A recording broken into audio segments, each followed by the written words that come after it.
All right, next up. So we have a segment here, Chris, called Hidden Gem, right? Yep. This is Adrian's segment. So Adrian has, we we talked about this before, and even when the first time you were on, we're three different generations of comic fans, right? Right.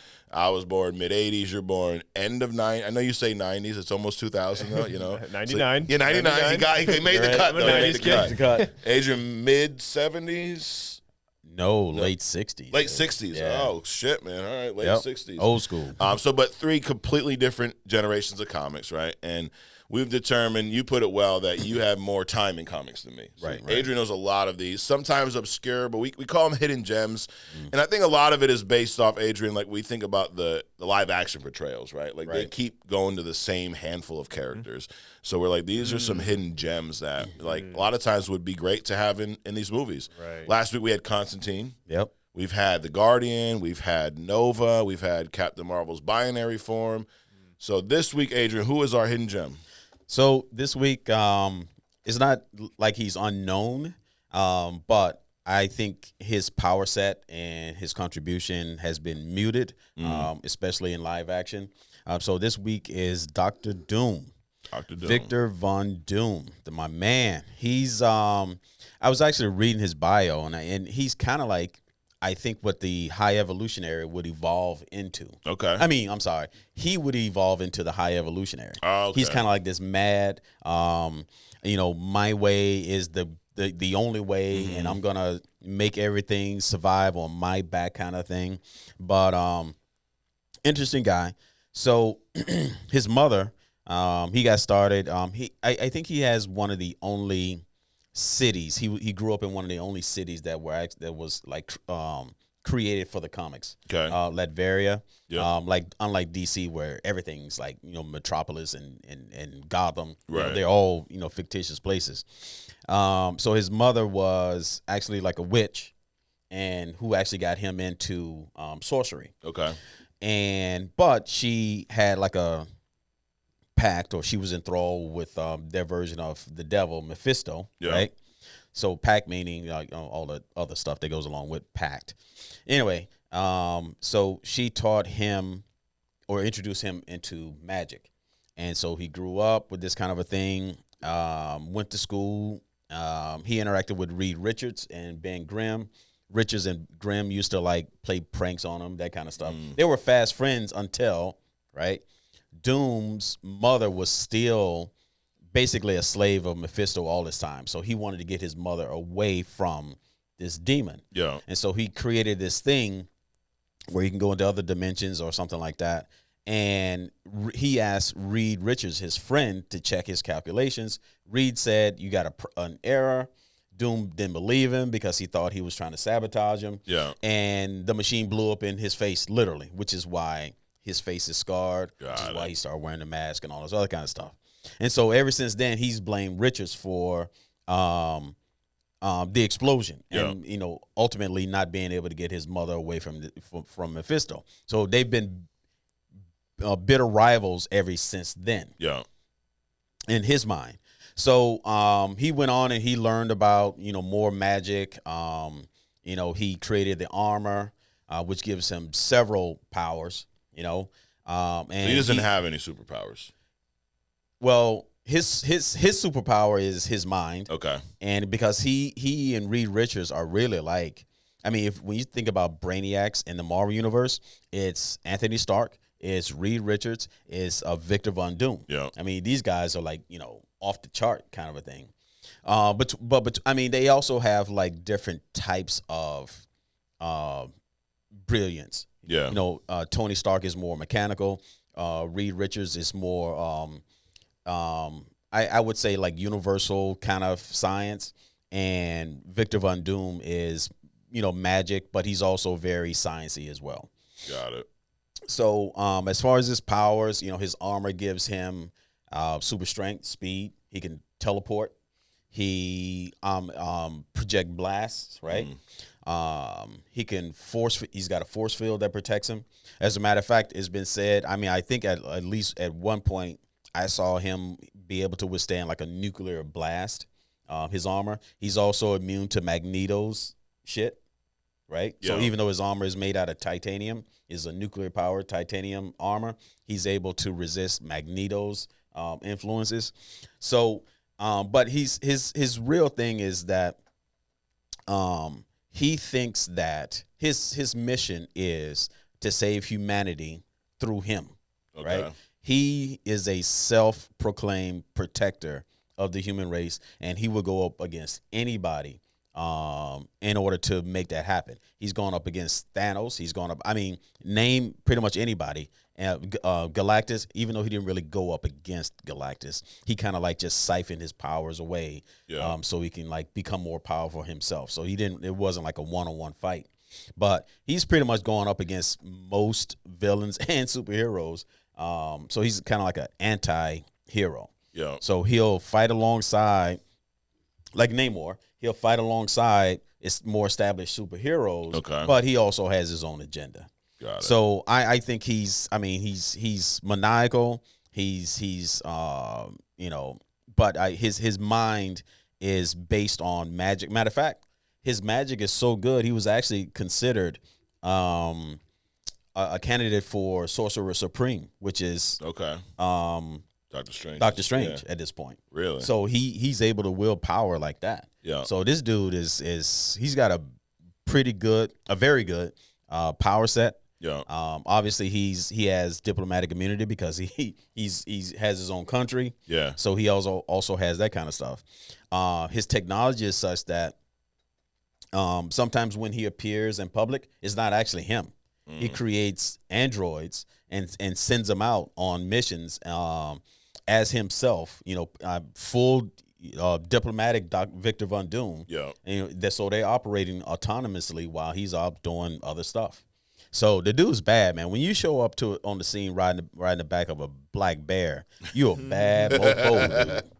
So that's the hidden gem for this week. Got it. And Dr. Doom, so he started out as like Fantastic Four main villain, right? But we've seen him go up against just about everybody. Oh yeah, Silver Surfer. Yeah. I mean, you name it, he's gone up against them. Now, or try to steal something. His thing is that he time travels a lot too. And he does that to accumulate technology because he doesn't have this thing about, whether time travel is good or bad, how it's going to distort things. He just does it because it furthers his agenda. Yeah, got it.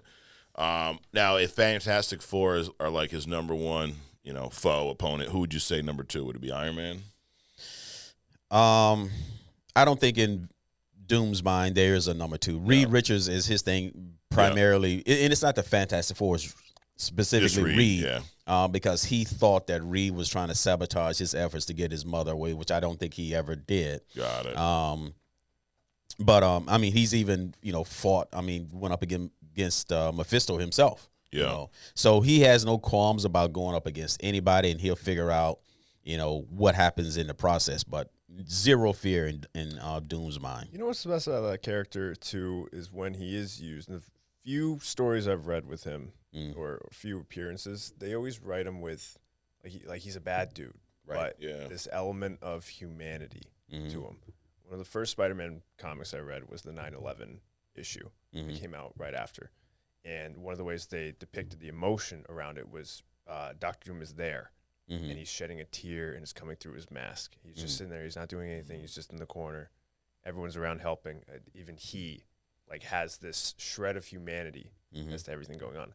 That's a really interesting way to depict that character. Yeah, right. This really the martyr, the bad guy, but there is that element of humanity to him. Well, like you said in previous discussion, it's like he thinks that he wants to bear the brunt of humanity moving forward on his shoulders, and if somebody attacks humanity at all. He feels that because probably because he wasn't there to protect. It's like a parent. Yep. He wasn't there to protect these people 9/11. And this is something that goes against everything that he's trying to do. Right. So I look at it that way. So, I mean, it's cool that I didn't see that, but it's cool that they depicted him like that. And that's why he always stays like this anti-hero kind of a deal. I'd love to see him done the right way in live action. Right. He's one of these characters. I was just looking. He's He made his first appearance in Fantastic Four #5. So very early on. That was in 1962. Created by Stan Lee, Jack Kirby. Right. First of all, I mean, Stan Lee is the motherfucking man. Like, thinking about some of these iconic characters, and some of the best characters that we talk about today were created by Stan Lee. Right. You're talking about Spider-Man. Absolutely. And Jack Kirby's always right there as well. But I don't think those guys get enough credit because now we're so focused on movies, live action, and what's happening now. But it's like they created these characters, 50 plus years ago. But and Doom, I mean, he's an iconic looking. Like the look is awesome too. Yeah. Oh yeah. What I hate in comics sometimes is like you see this a lot, DC versus Marvel. Like DC creates a comic and you're like, dude, that looks like Iron Man's mask. That looks like so-and-so's Kate. Like, you didn't create shit. You just, like, took a few pieces. But this is a unique-looking, character. And we've seen him in live action, right, in the older Fantastic Four movies. But nothing done right. Yeah. It's just like they try to do with Galactus, man. Yeah. It's like they just not getting the portrayal correct. Yeah. But I hear they're going to Josh Hartnett has been cast as Von Doom. Okay. And I mean, when I first saw that, I was like, but I've seen him in a couple of movies. Yeah. I don't know if you guys have ever seen Penny Dreadful on Netflix or Max or anyway, one of the streaming. That's pretty cool. Yeah. It's like what's that Sean Connery flick where he got together with like all the crazies from the 1800, Frankenstein and something Extraordinary Gentlemen. Oh, League of Extraordinary Gentlemen. Penny Dreadful is like a series version of that. Got it. And Josh Hartnett is in that. He plays the American cowboy, of course, but he's also a werewolf. Yeah.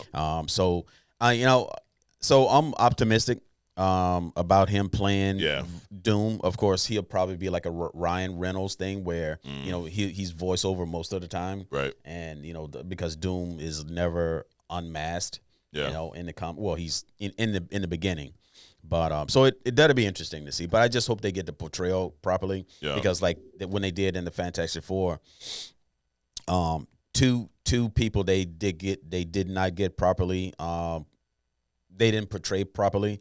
Doom, actually 3, Silver Surfer, and Galactus especially because they had him come out as some dark thunder cloud or something. So Cloud is the villain. Oh no, the Cloud's gonna get us. Run. Chemtrails. Yeah. There was a rumor around the release of Wakanda Forever that the end credits would have had a little teaser with Dr. Doom in it where he was the one, or he's the next guy looking for the vibranium for his suit or for some other weapon or something he was building, which I thought would have been a great intro for him. I don't know. And for all the, that movie, I get it's got mixed reviews, I guess. I'm mid on it. I think it was great in some aspects and horrible in others, but that would have been a nice way to end that movie with that little tease. Yeah. I wasn't a fan of Black Panther 2 at all. There was too much just nonsensical stuff in it. But I do agree that if he would have stepped out at the end, that probably would have been a good thing. We have another fun reoccurring thing on this show. It's not really a segment, but you see Adrian's attire today. He's got the Black Adam stuff on. So I'm going to ask it, Adrian. Was Black Adam better than Black Panther 2? Oh, absolutely. Okay. Absolutely. Hands down. I wouldn't even I would say that the opening scene of Black Adam up until like during the whole fight thing was better than the entire movie of Black Panther 2. I think we're gonna have some busters out there. Hey, let's do it. Hey, Buster. Is that a hot take, guys? We've been accused of a couple of things. We've been accused of telling the truth. We've been accused of having hot takes as well, so just want to brace yourselves. Getting controversial on Only Comics. Yeah, we do at times. Hey, if you like the controversy, hit the subscribe button and check out some of our other videos. So, Dr. Doom, I'd like to see him in live action as long as he's portrayed. Like, I'd like to see him portrayed by or done in the way with the care that they gave the character Thanos is probably the best way to put it. He's not going to look like Thanos, obviously, but the attention to detail that went into that. Like, I always think about Thanos versus when X-Men had the Apocalypse in their movie with Oscar Isaac, how they fumbled that horribly, but they scored a touchdown and a grand slam with Thanos. Right. All right, hidden gem. Anything else on Doom, Adrian? Before we move on. No, I just think that that's an opportunity for Marvel Disney to really bring out a really strong character. Yep. But they just have to, because I actually think that the actor that played Doom in the film Fantastic Four was a good actor portrayal. I just think they probably neutered him a little bit. Yeah. But Von Doom, his power set is such that, and it's not just the power of his armor, but his dictatorship, just his presence. Yeah. And I think that they need to focus on being able to make Doom kind of permeate through his armor onto the screen. And I don't think they're there yet. Yeah. Because Doom, so much of Doom is presence. It's not his power set, and it's not his weapons. It's his presence, and they need to be able to pull that off. Yeah, cool. Well, if you like the Hidden Gem segment, check out the rest of our Hidden Gem playlist for our previous weeks.